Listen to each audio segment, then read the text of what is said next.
Isle of Wight Radio.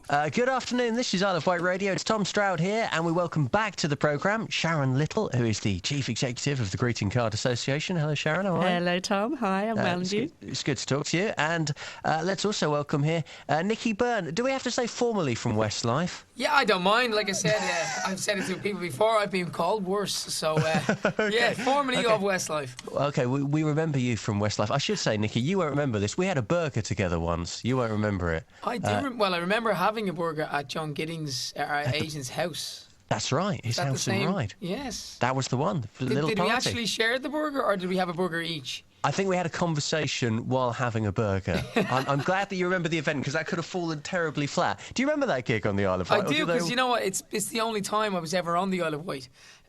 So, yeah, I do remember it well. And I remember us being very excited getting on the boat to go across from Portsmouth, if I remember correctly. Yeah, so it was great. It was good. You don't get that when you turn up to a gig at Leeds, do you? You don't get a ferry up the river or anything. No, it's the Isle of Wight is unique. And does the Osborne House gig stay with you, or is a gig a gig?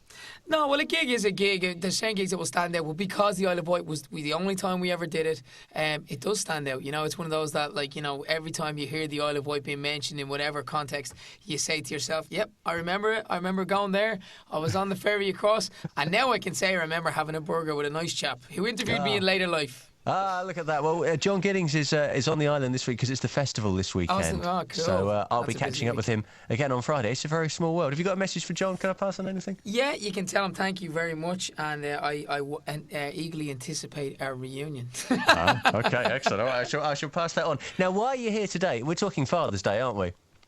We are, yeah. Father's Day is it's June 16th this year, and I mean generally it's the third week in June. But obviously the dates are movable. But I'm a dad, and I have two great kids, and I've one on the way, thankfully, hopefully in October. My own dad, was a very special relationship I had with him. Sadly, he's not here. But with Father's Day, with the Royal Mail, should I say, the survey they did, we found out that like 67% of people didn't know what date it was on. I happened to be at one point one of those this year until I found out. It's not Mother's Day. It's never going to be as big, but certainly it shouldn't be missed. So we're trying to encourage, picking up a card or something and marking the occasion. And Sharon, presumably picking up a card is what you're pushing people to do. Well, they don't have to buy a card. They could always make a card. I think the most important thing... You're not suggesting they should steal one, surely? I think the important thing is that dads feel recognised and appreciated. Because, mothers tend to get all the limelight here, don't they? Yeah, I guess so. And people are more likely to send a card for Father's Day because you might not send flowers or chocolates or something like that. A card, I guess, is the easier way of saying hello and thank you. And I think that it's the personal expression, though, that's involved, and it's the time that you take to find the right card for somebody that is the value. And it's the handwriting. You know, a dad will have seen his child's handwriting develop all the way through that child's life, and it is the only time when you actually do see handwriting these days, which have a special connection. Unless they have a fetish to spray paint graffiti on the wall, which I've had in my house. Kids going around with crayons writing, car, van, and you're like, cool. Well, but it's so easy to send a text these days, isn't it? Yes, but they don't have any emotional feeling to them, do they, texts? They don't key into your more emotional side. But you can save the one you sent last year and just send it again the next year. You could do that, yes. Copy and paste. Yes, you could do that. If you're a real cheapskate. If you really want your dad to feel appreciated, you send in the same card over and over again, yeah. Nicky, what does Father's Day mean to you as a father? It's great. Being a dad in general, I've always kind of been delighted. Not everybody gets to be a dad, so it's, I really kind of cherished the moment. And, from the very young age, they were, lying on your chest, and you kind of get lost in that whole experience, when you're in your house and you have, kids. It's just strange, and it's brilliant.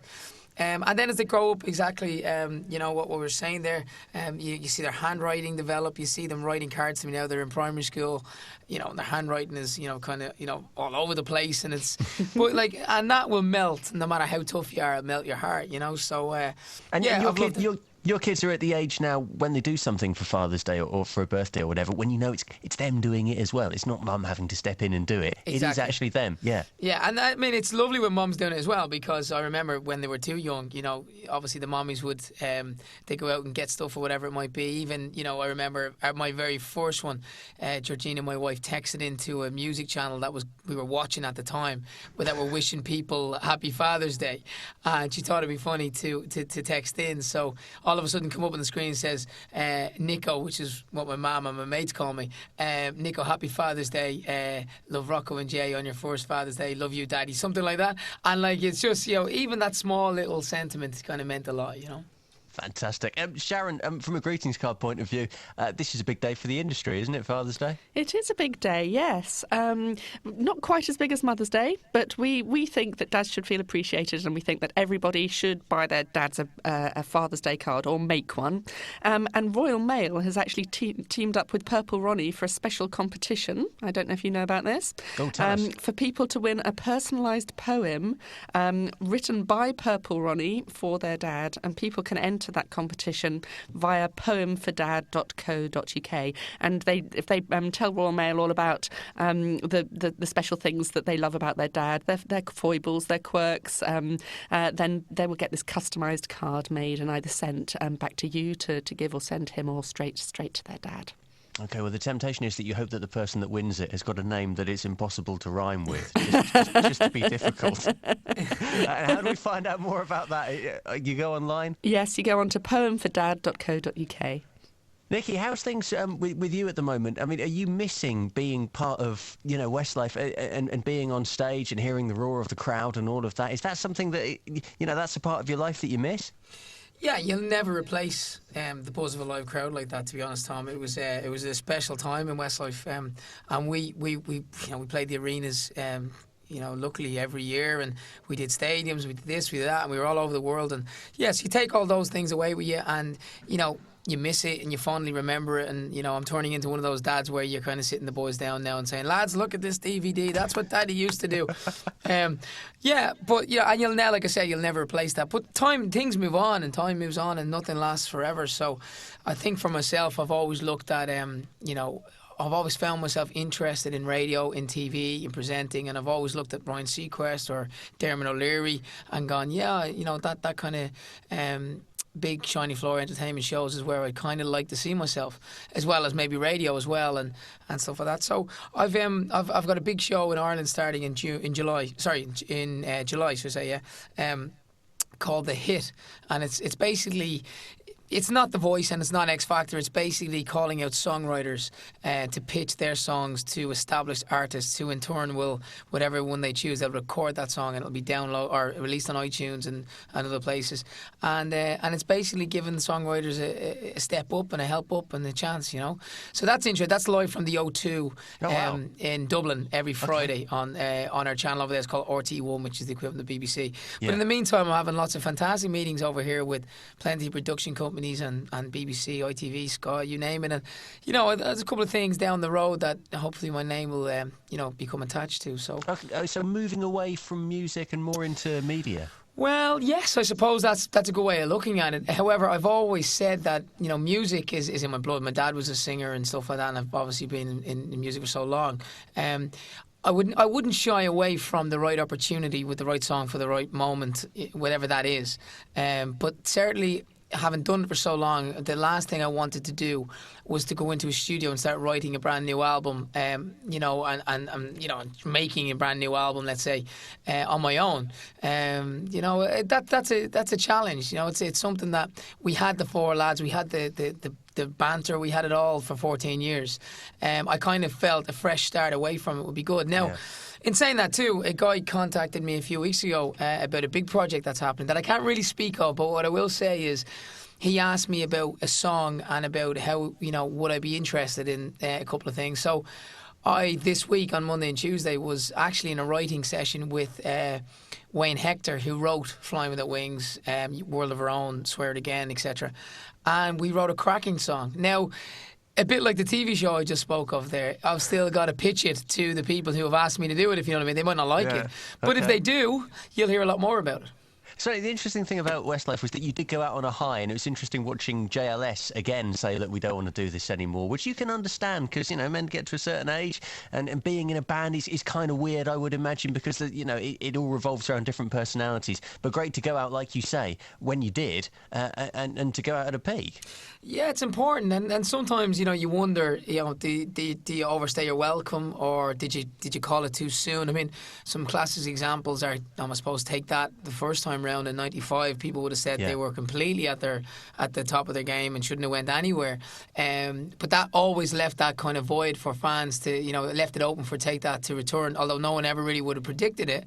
But Take That were kind of the blueprint, weren't they, for splitting up and then getting back together again? And I mean, by the end, you look more like Take That than you did Westlife when you started. Yeah, absolutely. They got so much right, didn't they? Yeah, they did. And I don't, I think like every band makes it up as they go along. People say, could you give like One Direction advice? And I mean, you could say things that worked for us, but really every band is unique. I mean, there'll always be. I mean, let me just say, when you're on top of your game and you're having hits and you're untouchable, you do believe that you are the best, say, boy band there ever was and there ever will be, and nobody's ever going to do it again. And then One Direction came along and blew everybody out of the water again. So. Yeah, there'll always that's pop be music, isn't it? That's how absolutely. It works. It's a Ferris wheel. It's a conveyor belt, and there will always be a big boy band, and there'll always be one slightly not as big and maybe a bit rougher around the edges. That's what works, and it's always going to be like that. And I'm just thankful that I was a part of our time or my time of being in that. Nicky, we're running out of time, but what do you want for Father's Day? A good long lie-in and a cup of tea. Okay, and if you want to find out card. more about the thing, the thing that we've been talking about. Of course, and maybe a pair of socks. Yeah, you didn't get that answer right, did you? What do you want for Father's Day? I'd love a card, one that they can ride on, and maybe even, hopefully they've applied to the Purple Ronnie campaign or competition. That'd be great. Sharon, just remind us where people can go to do that. They can go to poemfordad.co.uk. And they need to enter before the 10th of June. No one would ever know. Nice one. It's great to talk to you today. Appreciate that. Cheers, Have a good Tom. afternoon. Thank you so much, Tom. Bye. Take care. Bye.